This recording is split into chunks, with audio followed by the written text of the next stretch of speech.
अपवर्तन को हम दर्पण के द्वारा समझेंगे, जिसमें कि हमारा समतल दर्पण भी होगा और जो अवतल और उत्तल दर्पण यानी गोलीय दर्पण भी होंगे। इसके अलावा अपवर्तन जो है वो हम लेंस के द्वारा समझेंगे, प्रतिबिंब कैसा बनता है लेंस में और दर्पण में, ये सारा हम अगले आने वाले कुछ वीडियो में हम समझेंगे। ये 10th चैप्टर का पहला एपिसोड है।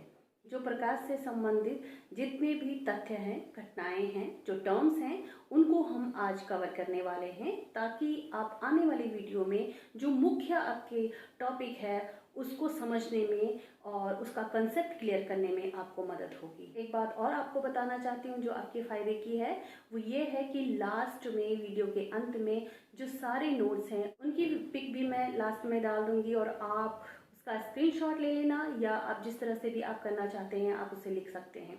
ठीक है, तो ब्लैक बोर्ड में यदि कोई टॉपिक लिखने से छूट जाता है, एक्सप्लेन तो मैं सारा करूँगी लेकिन लिखने से छूट जाता है, तो आप उसकी चिंता मत कीजिए। आप अभी फोकस कीजिए जो मैं समझा रही हूँ उस चीज़ को समझने के लिए। ठीक है, सबसे पहला जो यही सवाल आता है कि प्रकाश क्या है। ठीक है, प्रकाश ऊर्जा का एक रूप होता है जिसके कारण कोई भी जीव किसी वस्तु को देखने में सक्षम होता है। अदर वर्ड में हम कह सकते हैं कि यदि हम किसी वस्तु को देखना चाहते हैं तो हमें दो चीज़ों की आवश्यकता होती है। एक तो होती है आंखें, वो भी सही सलामत। दूसरा जो होता है वो होता है प्रकाश। तो ये दोनों चीज़ें हमें किसी वस्तु को देखने में सक्षम बनाती हैं। जो अब आप मुझे देख पा रहे हैं, सामने भी ब्लैक बोर्ड दिखाई दे रहा है, नहीं दिखाई दे रहा है ना। उसका कारण इस रूम में अब कोई लाइट का सोर्स नहीं है। और क्या अब मैं दिखाई दे रही हूँ? बिल्कुल दिखाई दे रही हूँ, क्योंकि अब इस रूम में रोशनी है।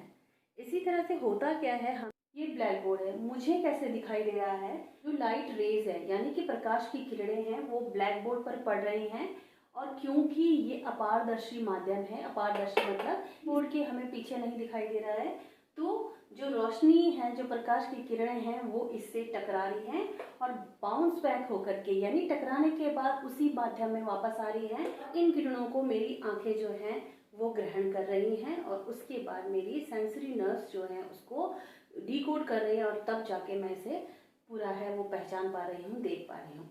अगला टॉपिक है कि माध्यम क्या होता है। माध्यम वह पदार्थ होता है या वह वस्तु होती है जिससे होकर प्रकाश गुजरता है। ब्लैक बोर्ड और मेरे बीच में जो है वो हवा है, ठीक है ना, एयर है। ये एयर क्या है? एक माध्यम है जिससे कि प्रकाश होकर गुजर रहा है। तो ये 3 प्रकार का होता है। पहला है पारदर्शी माध्यम या जिसको कि ट्रांसपेरेंट मीडियम कहते हैं। पारदर्शी माध्यम वह माध्यम होता है जिससे प्रकाश की किरण आसानी से गुजर जाती है या जिससे आसानी से आर पार दिखाई दी जा सकता है। जैसे यदि आप मुझे देख पा रहे हैं तो बीच में हवा है, एयर है। ये क्या है? ट्रांसपेरेंट मीडियम है, पारदर्शी माध्यम है। इसके अलावा एक उदाहरण इसका ग्लास है, इसके आर पार आसानी से देखा जा सकता है, आप आराम से मुझे देख रहे हैं। दूसरा उदाहरण है वो है जल, जल के आर पार भी आप आसानी से देख सकते हैं। तो ये भी क्या है? एक ट्रांसपेरेंट मीडियम है। दूसरा माध्यम है वो है अपारदर्शी या जिसे ओपेक मीडियम कहते हैं। अपारदर्शी माध्यम वो होता है जिसमें प्रकाश आर पार नहीं जा सकता, प्रकाश उस माध्यम से टकराकर वापस आता है।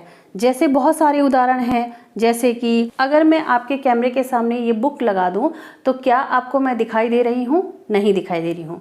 क्यों? क्योंकि ये ओपेक है, अपारदर्शी है, क्योंकि जो प्रकाश की किरण है वो यहाँ से टकराकर वापस इसी माध्यम में अपवर्तित हो जा रही हैं। तो जैसे ये ग्रीन बोर्ड है, ग्रीन बोर्ड के पीछे भी आपको नहीं दिखाई दे रहा है क्योंकि ये क्या है? ये ओपेक है। तीसरा जो है वो है पारभासी, पारभासी या ट्रांसल्यूसेंट मीडियम से थोड़ा प्रकाश जो है वो वापस टकरा के आ जाता है, अपवर्तित हो जाता है और कुछ मात्रा जो है, कुछ प्रकाश की किरणें जो हैं वो परावर्तित हो जाती हैं। जैसे कि पतला सा पेपर है, ये पारभासी है, इसके पार आपको थोड़ा थोड़ा दिखाई देगा।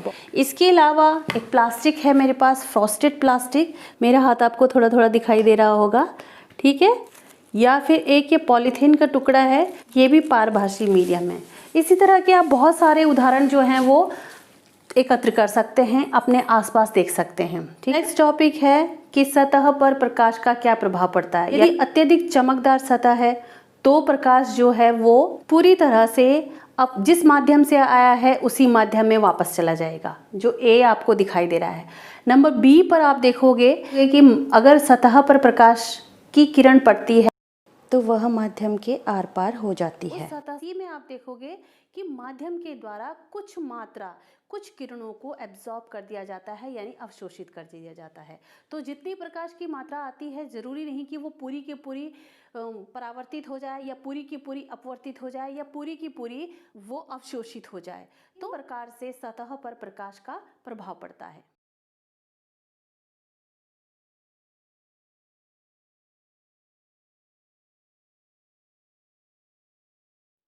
अगर आप चैनल पे नए हैं तो प्लीज़ सब्सक्राइब कीजिए, लाइक बटन ज़रूर दबाइए, और इसके अलावा अगर आपको कोई क्वेश्चन पूछना है, कोई क्वेरीज है, तो आप कमेंट कर सकते हैं। तब तक के लिए थैंक यू।